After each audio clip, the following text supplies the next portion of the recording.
Hi everybody. আজকের এই সংক্ষিপ্ত ভিডিওটার উদ্দেশ্য হচ্ছে সুইডেনে কিভাবে পিএইচডি আবেদন করা যায় তার একটা ধারণা দেওয়া। তো আমি প্রথমে শুরু করব বেসিক রিকোয়ারমেন্ট কিভাবে পিএইচডি বেসিক আবেদন করা রিকোয়ারমেন্টটা হচ্ছে আপনাকে মাস্টার্স ডিগ্রি থাকতে হবে সেম ফিল্ডে, আপনাকে ব্যাচেলর ডিগ্রি থাকতে হবে এবং আপনার ইংলিশ দক্ষতা থাকতে হবে।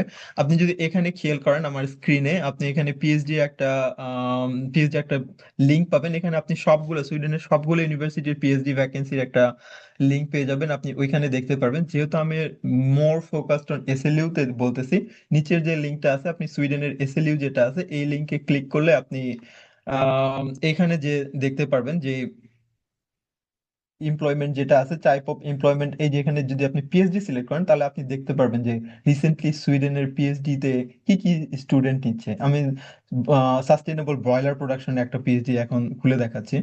এই ক্ষেত্রে এখানে যে অপশনটা আছে, এই যে এখানে সব ডিটেলস এখানে দেওয়া আছে। কে সুপারভাইজার হবে, আপনার কি কি রিকোয়ারমেন্ট আছে, আপনার সবকিছু এখানে পাবেন আর কি। তারপর এখানে যে এই যে অ্যাপ্লাই ফর দিস পজিশন, এখানে আপনি গেলে আপনাকে নির্দিষ্ট কিছু ডিটেলস দেওয়ার পরে আপনি অ্যাপ্লাই করতে পারবেন। এটা হচ্ছে মেইনলি একটা বেসিক আইডিয়া আর কি, এটা কিভাবে কাজ করে আর কি। আর আরেকটা হচ্ছে মজার বিষয়, আমি আরেকটা লিংক এখানে পেস্ট করছি, এটা হচ্ছে ইউরাক্সেস। এই একটা লিংকে আপনি ইউরোপের যতগুলো পিএইচডি পজিশন আছে যে কোনো দেশে, যেটা সবগুলো আপনি পেতে পারেন। আমি যদি ওই লিঙ্কটাতে ক্লিক করার পরে আপনি এখানে দেখতে পারবেন, যদি আপনি এখানে জব অফারে যান, জব অফারে যাওয়ার পরে আমি এখানে অ্যাপ্লাই ফিল্টার করতেছি।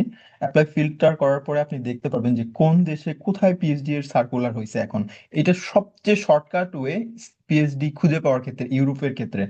আপনি এখানে পোস্ট ডক খুঁজে পারেন, বেশিরভাগ ক্ষেত্রে পিএইচডি রিলেটেড গুলোই বেশি পাওয়া যায়। বাট পোস্ট ডক থেকে শুরু করে অন্য যে কোনো জব, যেমন অ্যাসিস্ট্যান্ট প্রফেসর, রিসার্চার, সব ধরনের সার্কুলারটাই এই একটা লিঙ্কেই পাওয়া যায়। এটা হচ্ছে শর্টকাট ওয়ে, যেটা ইউরোপের সব দেশের একটা আইডিয়া নেওয়ার জন্য। বাট আপনি যদি সুইডেনে স্পেসিফিক পিএইচডি তে আসতে চান, তাহলে আহ, সেই ইউনিভার্সিটির নিজস্ব জব পোর্টালে খোঁজ রাখাটাই ভালো। এটা হচ্ছে আমার সাজেশন আর কি। যেটা এই লিঙ্কে পেয়ে যাবেন আর কি, এই লিঙ্কে। আর এসএলইউ টা এই লিংকে পেয়ে যাবেন।